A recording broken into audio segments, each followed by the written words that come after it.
Olá pessoal, somos alunos do Senai de São José dos Campos, do curso técnico de redes, e hoje iremos apresentar um trabalho sobre placa-mãe e suas funções. A placa-mãe é um componente de hardware que liga todas as outras peças, fazendo a comunicação entre elas. A primeira placa-mãe surgiu inicialmente em um computador da empresa IBM, no ano de 1982. O design das placas-mãe continua basicamente o mesmo das primeiras, até os dias atuais. A placa da IBM, assim como as sucessoras, tem portas e slots para vários tipos de rádios, que são ligadas nela para que a comunicação entre os componentes seja possível.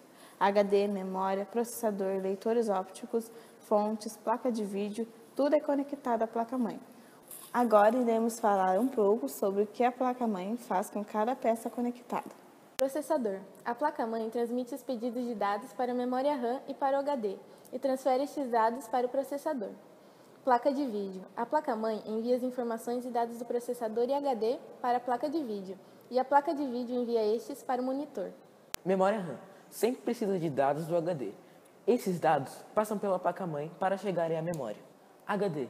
A placa-mãe pega as informações e dados do HD, quando a memória RAM precisa.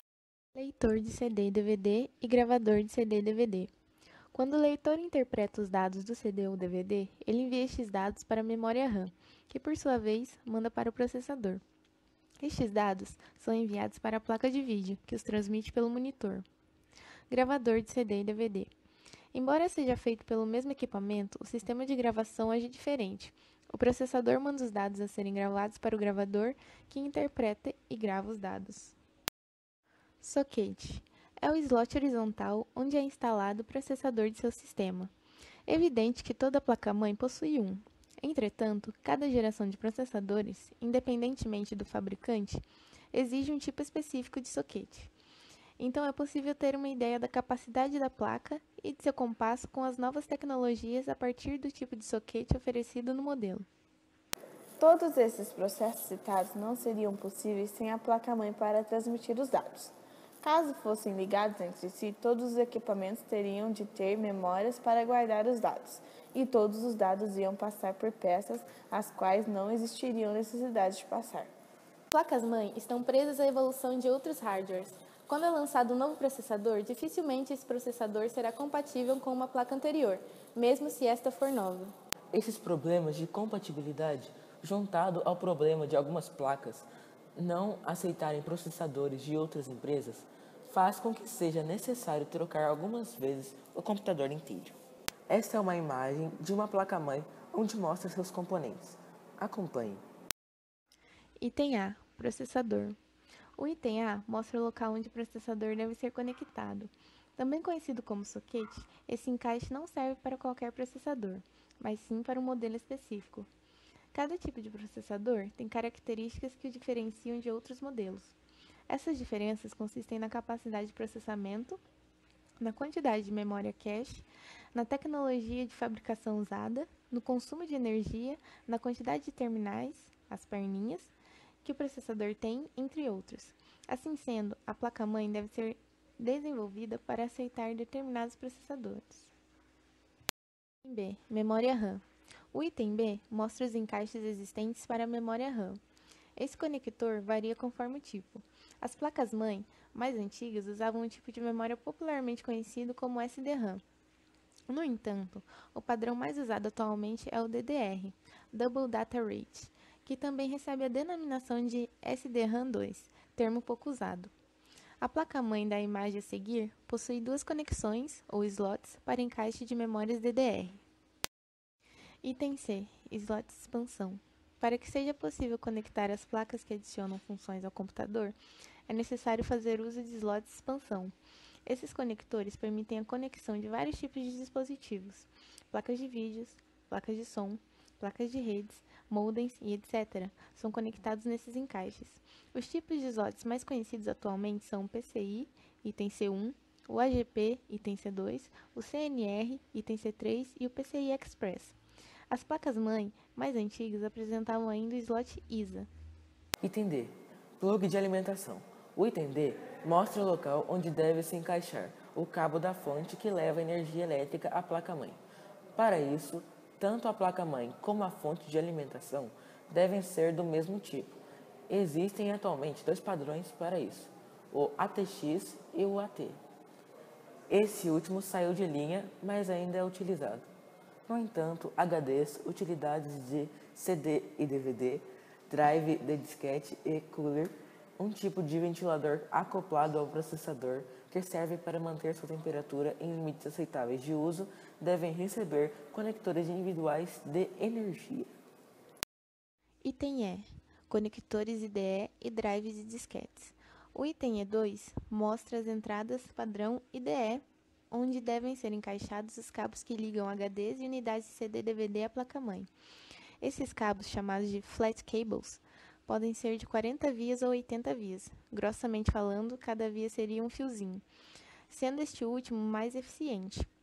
Cada cabo pode suportar até 2 HDs ou unidades de CD/DVD, totalizando até 4 dispositivos de entrada IDE.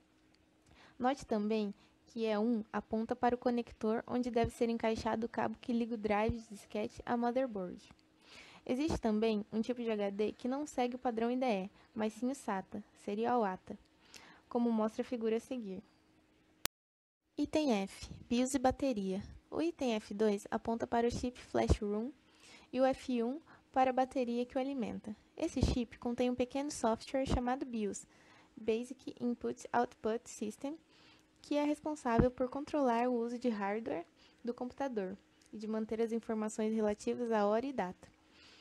Cabe ao BIOS, por exemplo, emitir uma mensagem de erro quando o teclado não está conectado. Na verdade, quando isso ocorre, o BIOS está trabalhando em conjunto com o POST, um software que testa os componentes de hardware após o computador ser ligado. Através de uma interface denominada Setup, também presente na Flash ROM, é possível alterar configurações de hardware, como velocidade do processador, detecção de discos rígidos, desativação de portas USB, etc. Item G: conectores de teclado, mouse, USB, impressora e outros. O item G aponta para a parte onde ficam localizadas as entradas para a conexão do mouse, tanto serial quanto PS2, teclado, portas USB, porta paralela, usada principalmente por impressoras, além de outros que são disponibilizados conforme o modelo da placa-mãe. Esses itens ficam posicionados de forma que, quando a motherboard for instalada em um gabinete, tais entradas fiquem imediatamente acessíveis pela parte traseira deste. H. Furos de encaixe. Para evitar danos, a placa-mãe deve ser devidamente presa ao gabinete. Isso é feito através de furos, que permitem o encaixe de espaçadores e parafusos. Para isso, é necessário que a placa-mãe seja do mesmo padrão do gabinete. Se este for AT, a placa-mãe deverá ser AT. Se for ATX, o padrão atual, a motherboard também deverá ser. Do contrário, o posicionamento dos locais de encaixe serão diferentes para a placa-mãe e para o gabinete. 7. O chipset é um chip responsável pelo controle de uma série de itens na placa-mãe, como acesso à memória, barramentos e outros, principalmente nas placas-mãe atuais. É bastante comum que existam 2 chips para esses controles, ponte sul, L1, e ponte norte, L2. Ponte sul. Este geralmente é responsável pelo controle de dispositivos de entrada e saída, como as interfaces IDE ou SATA. Ponte norte. Este chip faz um trabalho mais pesado e, por isso, geralmente requer um dissipador de calor para não esquentar muito. Repare que na foto da placa-mãe em que esse chip é apontado, ele na verdade está debaixo de uma estrutura metálica. Essa peça é o dissipador. Cabe à ponte norte as tarefas de controle do FSB, velocidade na qual o processador se comunica com a memória e com os componentes da placa-mãe, da frequência de operação da memória e do barramento AGP, etc. Finalizando, existe uma série de empresas que fabricam placas-mãe. As marcas mais conhecidas são Asus, Abit, Gigabyte, Soil, PC, Chips, MSL, Intel e ECS. Apesar da maioria das fabricantes disponibilizarem bons produtos, é sempre recomendável dar uma pesquisada sobre modelos de seu interesse para reconhecer suas vantagens e desvantagens. A pesquisa vale a pena. Afinal, a placa-mãe é um item de importância extrema ao seu computador.